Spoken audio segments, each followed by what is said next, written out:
Good afternoon. Happy 124-24. Outside, the snow seems to be turning directly into fog. It has been crazy foggy all day today. I'm kind of disappointed to see the snow disappearing, but this is Western New York, so I'm sure we'll get plenty more before winter is over. We're reading through the Bible together in 2024. After finishing Genesis, rather than going straight into the book of Exodus, the One Year Chronological Bible took us next to the book of Job, which is normally right before the big book of Psalms, right in the middle of the Bible. The book of Job starts and ends with a story in prose, but most of the book is written in poetry. It's a lengthy debate about the meaning of suffering and the nature of God. It poses questions about justice, faith, moral behavior, and problem of evil. We don't know for sure when Job was written or who wrote it. Job is one of the three books of wisdom in the Bible, along with Proverbs and Ecclesiastes. Proverbs over and over asserts that God is wise and just, and people get what is coming to them for their deeds.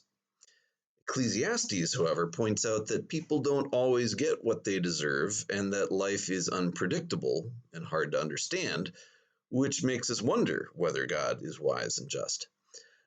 The book of Job explores the tension between those lines of thinking.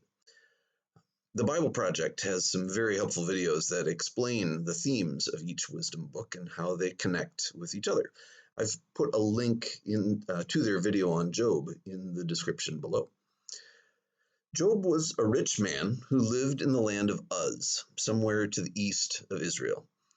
Even though he was a righteous man who feared God, Job lost all of his flocks and herds and all his children in a single disastrous day.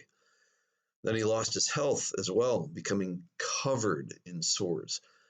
He sat in ashes, a sign of sorrow and contrition, and scraped himself with a shard of broken pottery to try and get some relief. Job had 3 friends who heard about his suffering and came to sit with him for 7 days and nights without saying a word. That was the kindest thing that they did for Job, just being there for him. When people are suffering, they don't need words of explanation or blame. They just need someone to sit with them or walk with them.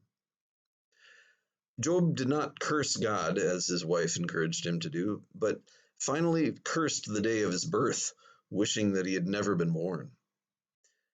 Then his friends spoke up, one after another, and accused Job of having somehow earned the suffering that he was experiencing. That was a common belief then, just as it is today for many people, that people get what they deserve. What goes around comes around, right? You do bad things, and then bad things will happen to you. Job's friends figured that Job must have done something terrible to bring down God's wrath on him. It's the age-old question, why do bad things happen to good people? Job's friends concluded that Job must have sinned and offended God and needed to confess his sin. Neither they nor Job knew that Job's suffering was the result of a debate in heaven.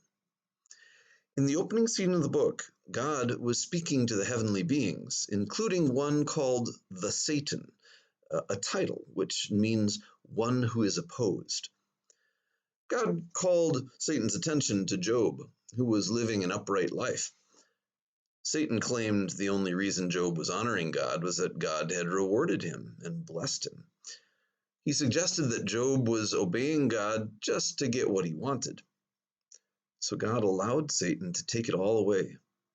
Job's flocks and herds and servants, his children, and then even his health. Job still praised God, at least at first. The Lord gave, and the Lord has taken away. May the name of the Lord be praised. But later, Job wished he had never been born. When his friends spoke up, they claimed that Job must be getting what he deserved. God is fair and just. He doesn't punish the innocent. They speculated about what sins Job or his children must have committed. But Job was innocent. God himself said so in the opening scene.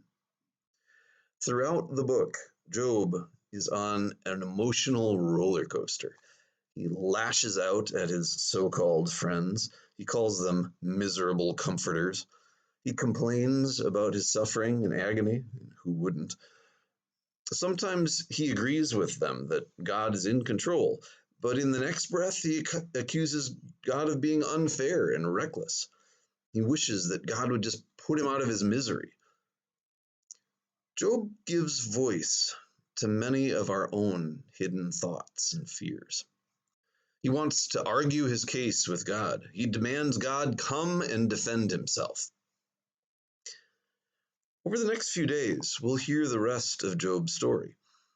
In yesterday and today's readings, Job holds on to the hope that he has an advocate. Even now, my witness is in heaven, he says.